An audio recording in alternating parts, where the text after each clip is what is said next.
I'm the bad guy. I'm the,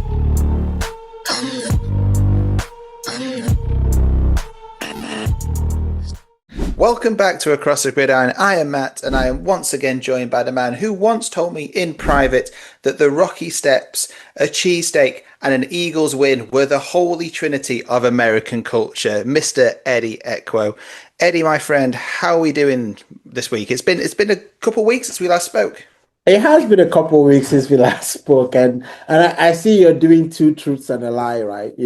So Which basically, one? Which one's a which lie, Eddie? one, which one's a lie? Yeah, Which you're, one is you're truth? vegetarian, of course, aren't you? That's why. So, so definitely we know everybody rocks with the Rocky, and then of course cheesesteak. But that thing you said about the Eagles, I think there was a lot to question about that as well. There are lots of people that are just throwing up in their cereal as they head head that take. But listen, it's been good. We both have not been on the pod for a while. And this is the off season, and the off season is just a weird time, for like content and all of that, and we're probably gonna hit people's head with a lot of the same stuff this week. But I think I'm looking forward to it. I think we were just looking at the schedule before we jumped on air, and we're like, it's here. Football is here. Football is basically around the corner. You can smell it. Preseason, next week, and then you know the real deal starts. So I'm excited for that. Really excited for that. Absolutely. Yeah. We've only got four more podcasts or four more episodes left until we get into the season. And I like the way you have already got in the excuse there for our low numbers already. It's not us guys, it's the content post-season now to talk about. It's nothing to do with us, nothing to do with the quality of what we're doing. It's purely because it's the off season. So anyway, as you said, we are going to try and muddle through this next 45 minutes so the best we can. Yes. There's a few things we want to try and talk about today. So let's just get straight into it with our regular section now. I'm just going to call Eddie's Cowboy Corner, where we will literally for 15 minutes hear you rant about something to do with the Cowboys.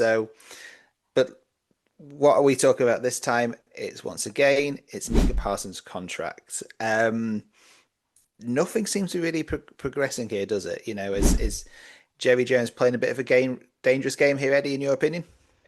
Honestly, I think we're all sick and tired, of this as Cowboys fans, right? It's like the same thing, different season. And honestly, right, at some point, someone has got to say, "Hey, Jerry Jones, don't hurt yourself. Let's just take you. I mean, he's 82 now, so I don't even know why, he's being so predominant in the Cowboys affair, right? And you've had a good run, as the Cowboys owner, GM, coach, everything, because you pretty much want to do everything, as a Cowboy owner. And every time you let your players feel undervalued, right? Going into the season, that's just gotta suck, as a Cowboys, player.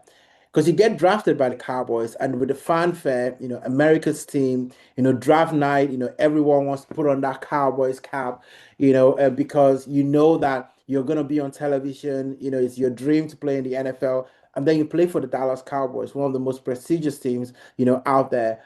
And then you go out there and you play your socks off. You go and do well. It's almost like you get punished for doing well as a Cowboys player. If you're a number one draft pick, or you're the first round draft pick, or even a second or third round, and then you actually fulfill what you're supposed to do, which is make the team. Every rookie wants to make the team. And then the next thing that you want to do is be a starter. So you check those boxes. And then when you become a starter, you want to play well. So are you going to Pro Bowls? Are you in the conversation about, best players in your position? And, Cowboy players must almost be sick to themselves when it comes to this. Last year was Dak Prescott, CeeDee Lamb, basically almost taking out their caps and begging for their money. It's like, what are we doing here, right? And Stephen Jones, said, I think a couple day, was it today or yesterday? He was saying something like, well, Michael will get paid. He has to want to be paid. And Hmm. I'm like, what does that actually mean? He has to want to be paid. I mean, this is a guy that last year was saying, hey, listen, he won't mind signing his contract now. He doesn't even want 40 million. He said that. They said, listen, I'll sign my contract. I'm ready to get my contract running. But what did the Cowboys do? They wait. TJ Watt gets paid. Max Crosby gets paid. Miles Garrett gets paid. And then you want Micah Parsons, who's arguably been one of the best players every season, he registers more than 12 sacks. Even in a season when he was injured, which was last season, he still had 12 sacks. That is ridiculous numbers, for a player in that position. And so, you start this thing, going into training camp, and people are sort of saying, is Micah going to be there or not? Is the Cowboys going to pay him or not? I feel like, the Cowboys are like, well, if you want to get paid, come and take less money. But if you want more money, we'll make you wait. And we'll make you wait and wait and wait and wait, until we're happy to pay you. And then what are we going to do? We're going to pay other players in the team. So just today, it was announced that Jack Ferguson, the Cowboys tight end, has just signed, a contract, 50 something million, dollars. And this is exactly what the Cowboys did. Because I remember back then when I think it was Zeke who was looking for his money. Then they went and paid, one of the linebackers. They just paid a couple of linebackers. And I'm just like, hold on a second. Shouldn't you be trying to sort out, one of your best players, get that contract sorted, and then you know what money you have to then pay the rest of the players?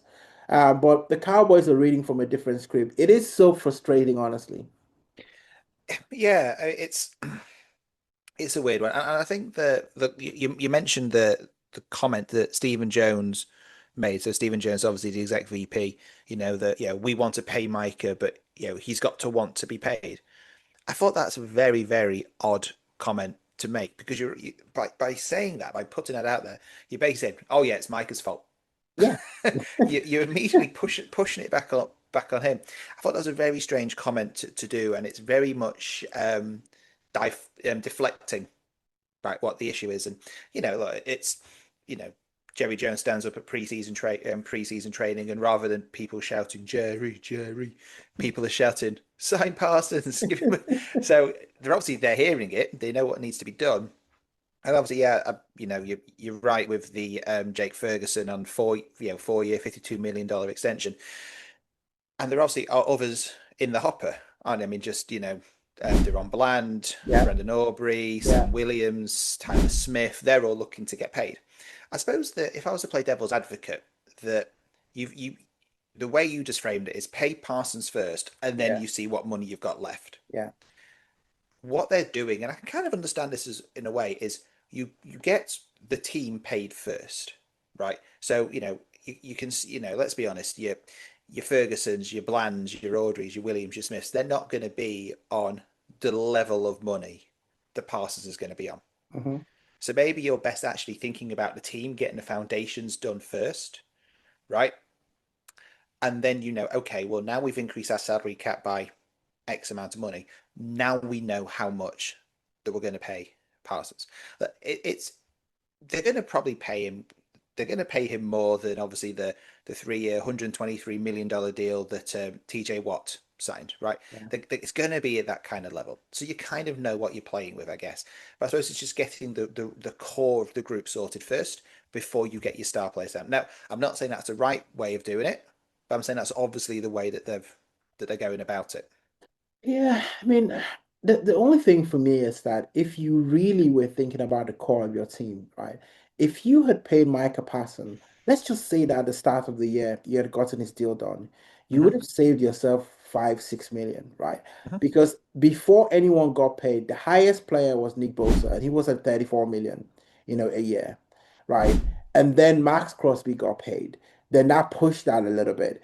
Then you now had Miles Garrett came and got paid and blew everything up to 40 million. So you're looking at 40. That's a 6 million jump just there, right? And then you've got TJ Watt has gotten paid, has added another 1 million, to that.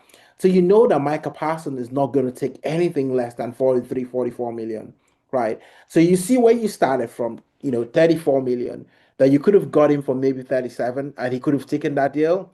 Now you're probably going to have to pay him 44. That's 10 million that you could have invested in the core of the team. Now the Dallas Cowboys are very fond of doing this, and you see they did this when they paid Dak Prescott. They waited and waited. So when they then paid Dak Prescott 40 million, they turned around and said, well, see, we spent all our money paying Dak Prescott. We've got no money to invest in the squad, right? But you're thinking, well, hold on a second. There was a time you could have paid Dak Prescott 30 something million, right? But you didn't. You allowed him to go to the last year of his contract. Now, that's another thing, for players, right? Because most players are eligible, for their contract maybe 2 years before their initial contract's up, right? And at that time, you go to the player and say, hey, listen, if we sign you now, right, we're going to give you all of this. And because they're starting that money early, players take it, right? So if you come in the league and then you get, a four year first round picks usually get, 4 years and then an extra 1 year, right? So if you go with them at the end of their third year, right, they're not earning a lot of money, probably, 10 million or something was maybe their total contract, right? So they're not earning a lot of money. So in that third year, you go to them and say, hey, we're going to sign you, because you've outperformed what we expected of you. You've done very well, Pro Bowl, all of that, those sort of things. We're gonna pay you what 25 a year, right? Maybe the full 4 or 5 years was 20 million. And then you go to that player and say, on your third year, we're gonna pay you 20 million a year. Most players would take that.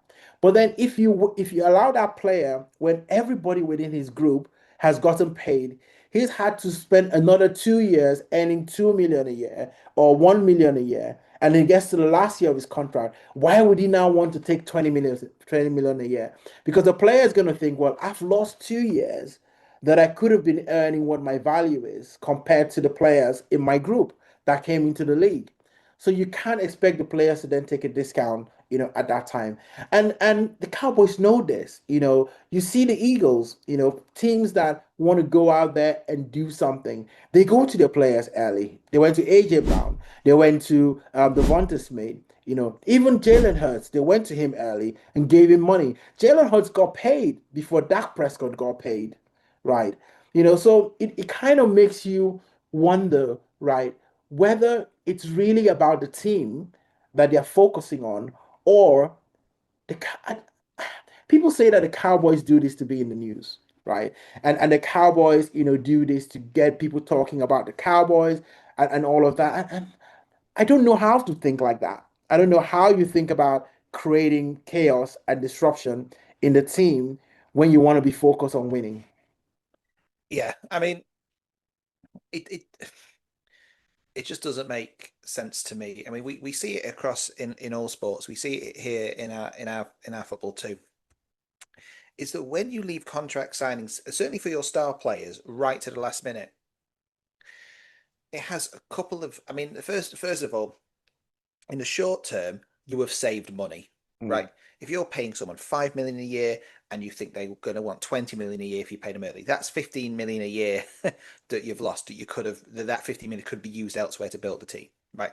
But that for me, I think that's very short term thinking. mm, The the the problem that it does is that if you wait till the last minute, all you do is you give all the power, negotiating power, onto that player, right? Because Parsons, in theory, could turn around and say, "No, I'm not paying. I could go to the Eagles just to annoy you. I could go to the Chargers. I could go to the Dolphins. I could go to anybody who has that money to spend, and they're going to pay me what I want.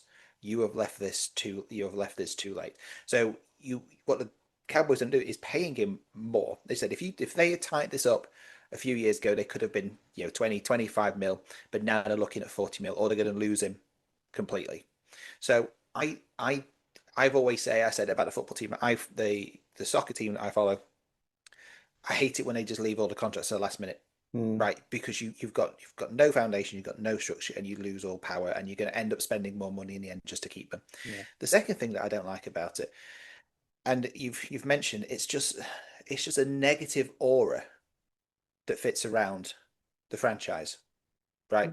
He said, you got fans frustrated. You know, Cowboys Corner has turned into yet another rant, although to be fair, it's always going to turn into rant with you anyway. You know, your fans are getting frustrated. There's pressure on the locker room because it just becomes a circus. You know, they're going to be asking Prescott, they're going to be asking all the key players, oh, not are you looking forward to the season or where do you think that, how, you know, what do you think you could achieve this season?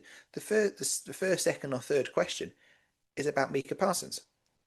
You know, Dak Prescott doesn't want to be answering those questions, and he's in a really tough place. Does he look after his teammate? Does he support his teammate? Because we know how tight you know, how tight a locker room has to be successful.